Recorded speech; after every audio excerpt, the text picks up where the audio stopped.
Yeah, in the future, or at least right now, I'm going to conjecture, small c, hyperbolically, that if there's a 45th constant in nature, it's that I'm going to be late. Or some folks may have said, Shouldn't it you be he missed, arrives you precisely missed the. when he means to? Oh, When I he see what you did there, script. Yes, it's not a. Thank you, script. Thank you, script. I'm just saying, but hey guys, what's going on? Memes here. So, in this universe of stuff and things, occasionally we get lazy. Some may call it the principle of least action. I think those could be categorically defined differently, but yes, Jen, I think this is an actually very important thing, or at least a lot of folks might find interesting. Why do I say this? Because while earlier I came across a smaller YouTube channel, they had happened to host a particular talk with a Mr. Sir Roger Penrose. And they started talking about G2, which I'm not necessarily sure this is the same U on G2, but it's G2 star. And something about circles and rotation. And I think about the Mathologer video about the coin and rolling within the. Yeah, I think these things are important. So we're going to go right over here to this particular tab. No, that is the wrong one. I apologize. I should have been, yes, the Professor Roger Penrose. It's all right. This is how you can tell you're a professional YouTuber. I totally didn't prepare enough. I'm just, no, I'm not. I get compensated. It's provided by viewers like you. Shout out to my patrons, Dave M. and Joe Franco. That's how we got here. So, as we can see, here's, this is Sir Roger Penrose. Here's the question for Sir Roger Penrose, or Professor. I won't ask you to give me a whole lecture on your thoughts on G2, but we'll save that for when you visit the London Institute. Yes, I would like. Well, I'd like to learn more about G2 because people talk to me about it, and I find it absolutely fascinating. I remember hearing a talk by John Baez about it, and he talked about this sphere rolling on another. This was G2 star. Mhm. You have a sphere which is 3 times the radius of another sphere, and the big one is fixed, and the little one can roll on the big one. Uh-huh. It's also spinorial, so once it's gone round through 2 pi, it's not the same until you've gone around through 4 pi. And this is 2 pi and 4 pi. G2 star.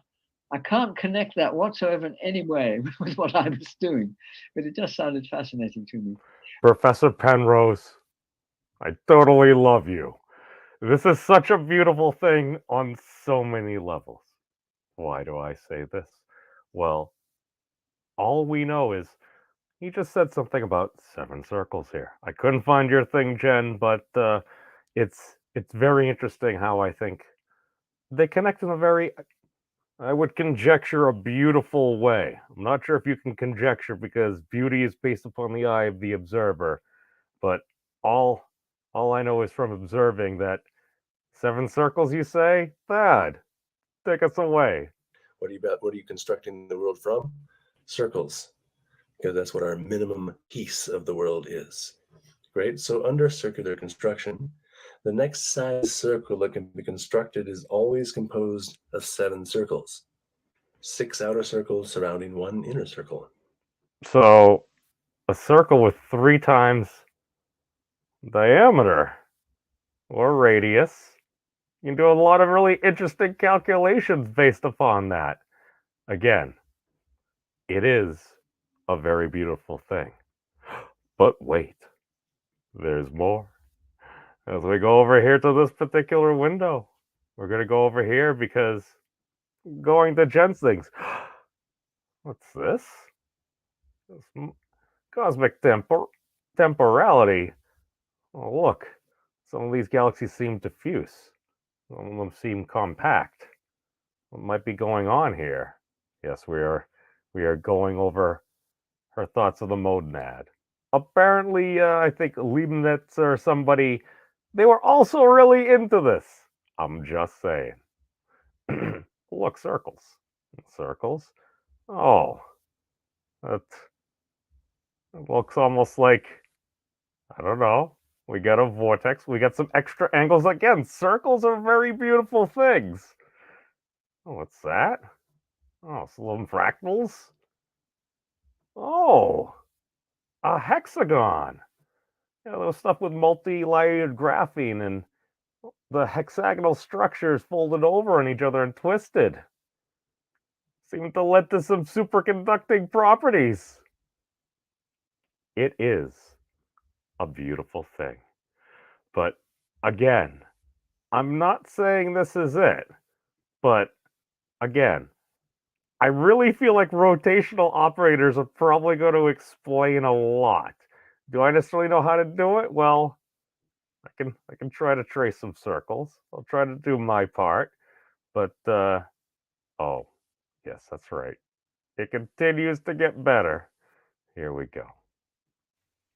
But there was also a second singularity, and that came as a bit of a surprise. Because it had a ring-like shape.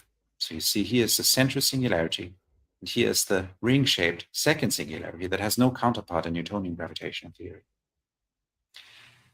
Both Einstein and Schwarzschild were a bit puzzled about this, but Schwarzschild eventually convinced the two of them that it wouldn't really be a problem, because for any realistic star, that ring-shaped singularity would be inside of the star, not really accessible to any possible measurements. So if we can't tell what's going on, we shouldn't worry about it. Oh, don't worry. Scientists continue to worry about things. But, okay, what could this be? Well, it's a ring. Sounds kind of flat. What might be going on there? Might it be a circle? I don't know. If only there was a three-dimensional object, or an object that can also project in 4 space, that can also be fit into 2D. Clifford is your friend. I cannot recommend that, especially if you have a dog allergy.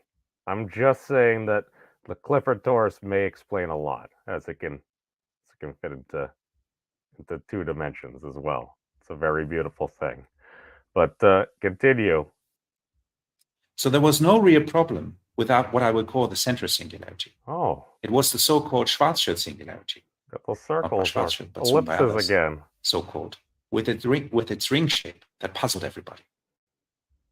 And discussions about the nature of the Schwarzschild singularity came to a head in April 1922, when Einstein gave a series of lectures at the Collège de France in Paris. So you see him here discussing something that looks pretty similar to what I just said on the previous slide. 2 rings that might well be, one of them, the outer surface of the sun, and the second, the Schwarzschild singularity with its ring shape. Now, all I know is, at least from what I've tried to learn about neutron stars, once they start hitting a certain density, they're saying, well, there could be strange matter there. What strange matter? It's like matter, but it can do anything. Now, if you have an object that's rotating with a high mass, I don't know, some of these heavy things are almost like 1,000 times, like a minute or something, a second. That's pretty freaking fast. Might we encounter some form of, I don't know, turbulence or vortices? Because all I know is, at least within a superfluid, if you spin it, create vortices. What would be the matter equivalent of a superfluid? Hyperfluid? Is it the same thing? Is it different? It seems to be under pressure. I see you there, Mark. Welcome, my friend. But okay, that's the last thing that I wanted to show, just because we're going on multiple levels here. And again, most of this, if you look at the diagrams, look to some of the previous videos if you would, or at least the ones that I have linked there, just because sources are important. I apologize, Stephen. But no, technically that was a derivative from my own channel.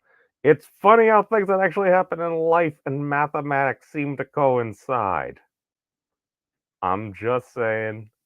Okay, here we go. Blah, blah, blah. Or was it? Nope. Yes. This one.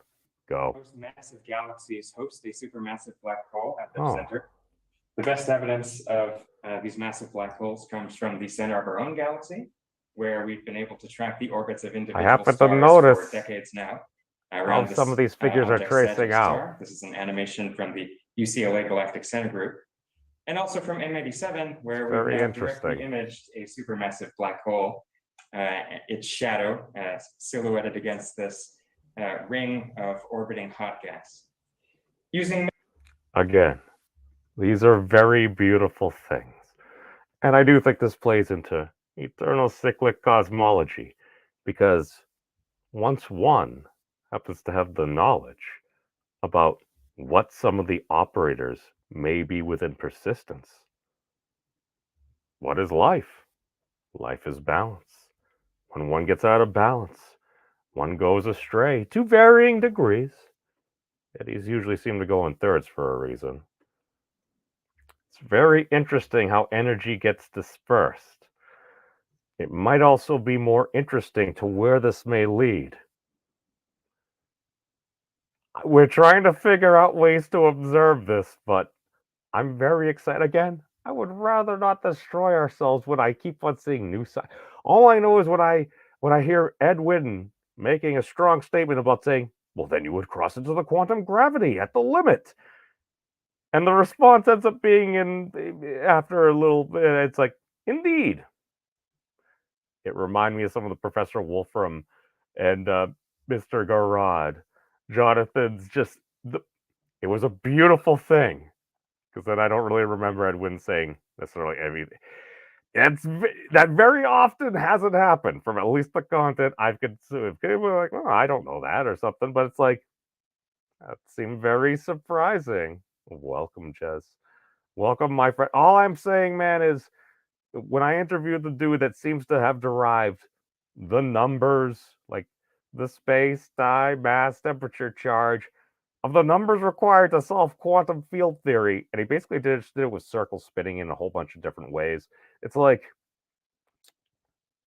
all right, he says we can have replicators in 50 years if we get over ourselves.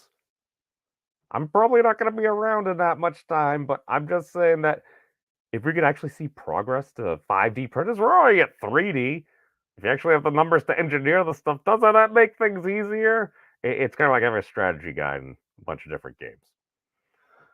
That's all I'm saying. But I think that's all I really got right now. Was there anything else? No, I think yeah, we got that. Okay. But now we actually have the tools. This is where I listen to Professor Wolf where he's like, I'm building artifacts of the future. I'm like, yeah, nobody was really looking for that. But ultimately, he's like, well, ultimately it comes down to, well, if nobody else wants to use it, I would like to use it. So as long as it's a user base of one, I'm okay with it. I'm like, it's a very fair assessment, especially if you're doing like a software or a computation firm. It's like, I get it. But hey, peace out, everybody. Thank you all for watching.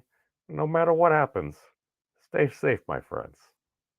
It's a wild, wild world out there. You never know when a squirrel might come by.